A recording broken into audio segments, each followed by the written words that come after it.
That's hard for people who don't do this to understand.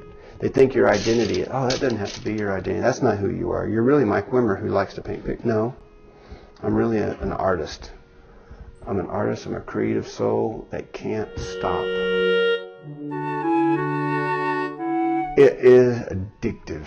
It's one of the, for me, the best feelings in the world. Once you really get into it, you forget about everything else you have to do. Then you look up at the clock and 8 hours have gone by and you realize, wow, that's a good day. And I would put up huge pieces of cardboard or paper on my walls, and because you're not supposed to paint on the walls, and paint superheroes. And whenever I'd run out of room, I'd tear those down and give them to friends. And for me, it was just always about something fun. My very first published illustration, I was 11 years old. It was for Hot Rod Cartoon magazine. I received a check for $50 the next month. And I thought, this is what I want to do. And I never thought it wouldn't happen. Never had any doubts that it wouldn't happen. In this beginning of the painting, literally I'm introducing myself to the canvas and to the subject matter and just trying to get a feel for things. I always try to get my students to do this too. They're so intimidated when they see me do this because it doesn't look like art.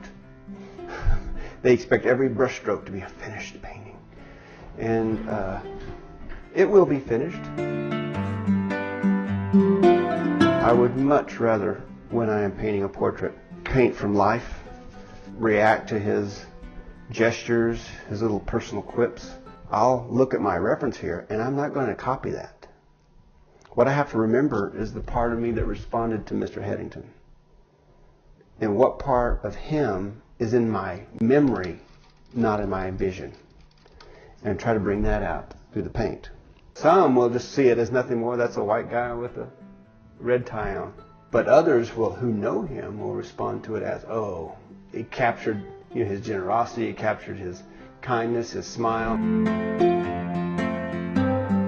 The finish with this is for the University of Oklahoma, which will hang in the new Headington Hall. I do them because I have the opportunity for 32 or 40 pages to create a story. And I get lost in the personalities, I get lost in the narrative, I get lost in the research, I get lost in bringing this to life, this idea to life.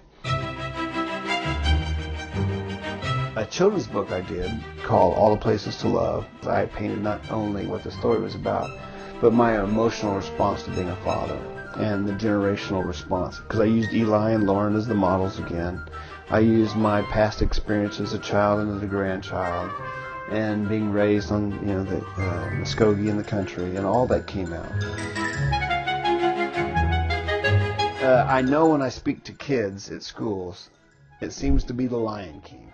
Otherwise, it would be all the commercial things I think people see. Mr. Clean, Brawny Paper Towel, Celestial Seasons Teas.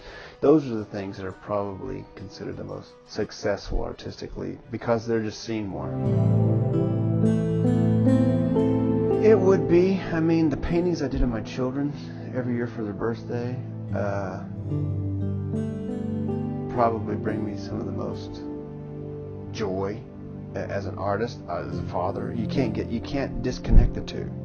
They started out as nothing more than just something to do to remember their lives. They were changing so much every year, and it was just a way to record their personalities, their interests, their imagination.